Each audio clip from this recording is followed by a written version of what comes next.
प्रियजनों, आप सभी लोग जानते हैं यह संसार दुख और सुख का मिश्रण है।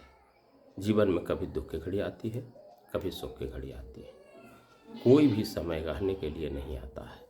तो जब भी व्यक्ति का मन दुखी हो तो हमेशा विचार करना चाहिए, ये दिन भी बीत जाएगा।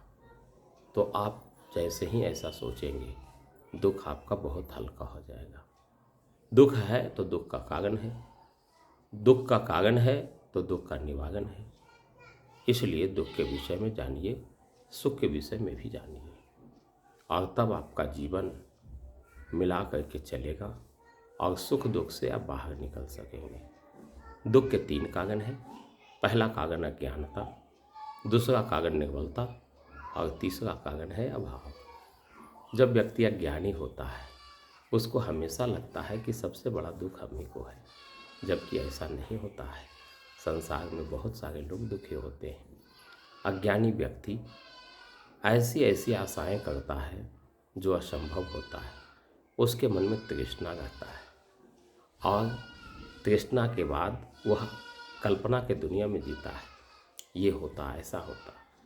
उतना व्यक्ति को बेचैन होने की आवश्यकता नहीं है, बल्कि संसार के वास्तविकता में जीना चाहिए।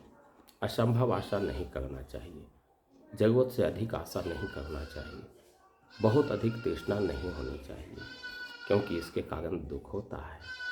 अज्ञानी व्यक्ति को हमेशा लगता है कि मैं जो चाहता हूँ वही हो और सदा होता रहे। जब ऐसा नहीं होता है तो व्यक्ति को दुख होता है।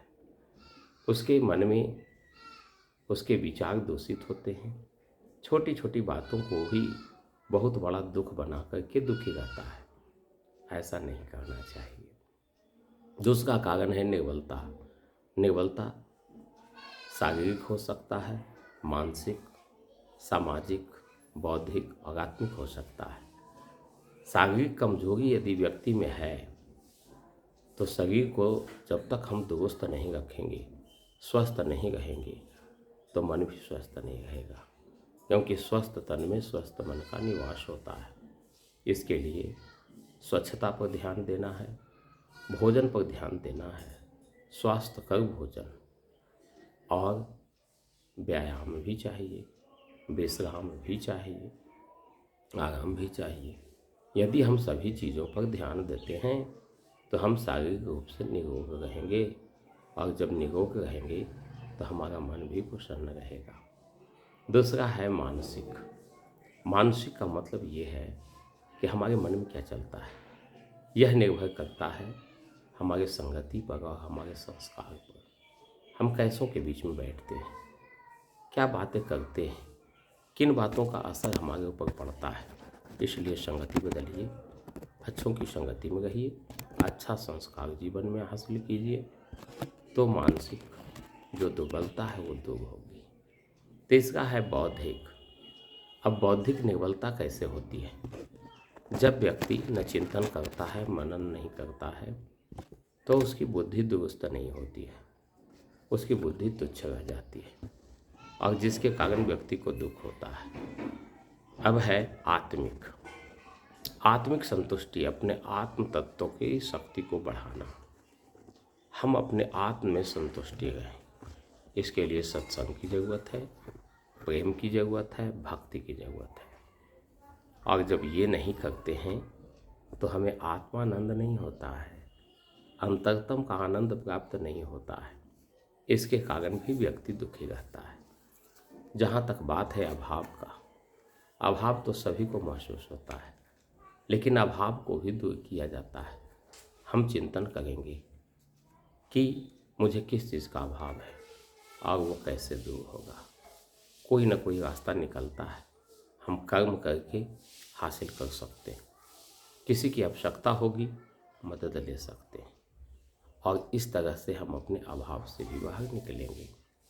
तो ये हो गए हमारे दुख के कारण, और दुख के निवारण के लिए भी हमें इन्हीं बातों पर ध्यान देना होगा। हम उसके कारण को मिटाएंगे, उसका निवारण हो जाएगा। अब है व्यक्ति को सुख। जहाँ तक सांसारिक सुख की बात है, आध्यात्मिक सुख तो परमात्मा के ध्यान से मिलता है। जब हम आत्म तत्व का साक्षात्कार करते हैं, शाश्वत आनंद की प्राप्ति होती है। लेकिन सामान्य व्यक्ति को जो सांसारिक है, उसके लिए तो सांसारिक सुख पर भी हमें ध्यान देना पड़ेगा। और सांसारिक सुख के लिए सबसे पहला चीज़ है कि शरीर का सुख हो, हम निरोग हों। और इसके बाद पति पत्नी साथ हो, हमारा साथ देने वाला व्यक्ति हमारे नज़दीक हो। तीसरा है कि घर परिवार के लोग परिवार और कुल को समझे, पत्नी भी कुल को समझे, पति भी कुल खानदान के सभी लोगों को अपना समझे। चौथा सुख है कि पुत्र या पुत्री हो, आज्ञाकारी हो। पांचवा सुख है कि हम अपने परिवार के साथ एक साथ रहें। छठा सुख है कि हमारे पास राज हो, हमें कुछ करने का अधिकार प्राप्त हो, हम चाहें तो कुछ कर सकें, कोई भी सही कार्य में कोई रुकावट नहीं हो। सातवां सुख है जीवन में संतोष हो, और यदि ऐसा होता है तो यह जीवन धन्य होता है। मैं एक पंक्ति पढ़कर इसको सुना रहा हूँ। पहला सुख निरोगी काया, दूजा सुख घर में हो माया, माया मतलब पति पत्नी साथ हो। तीजा सुख कुलवंती नारी, ऐसी नारी हो जो कुल खानदान के परिवार को अपना समझे। चौथा सुख पुत्र आज्ञाकारी। पंचम सुख स्वदेश में वासा। छठा सुख राज हो पासा। सातवां सुख संतोषी जीवन, ऐसा हो तो धन्य हो जीवन। इसलिए आप सभी लोगों से आशा है कि इन सभी बातों पर विचार करेंगे, और अंतिम निष्कर्ष के तौर पर मैं इतना ही कहूँगा कि जीवन में सुख और दुख रहता है, सभी के साथ रहता है, दोनों को साथ लेकर चलना है और दोनों से परे होना है। यही व्यक्ति का सबसे बड़ा पुरुषार्थ है। आप ऐसा बनो, अपने जीवन में सुख और दुख दोनों से बाहर निकलो और अपने जीवन को धन्य बनाएं। मैं इन्हीं आशाओं के साथ यह चाहूँगा कि आप हमेशा इस ऐप से जुड़े रहें, हम अपनी बातों को आप लोग के पास पहुंचाते रहें। चैनल को सब्सक्राइब कर लीजिए और हर बार इसको देखिए।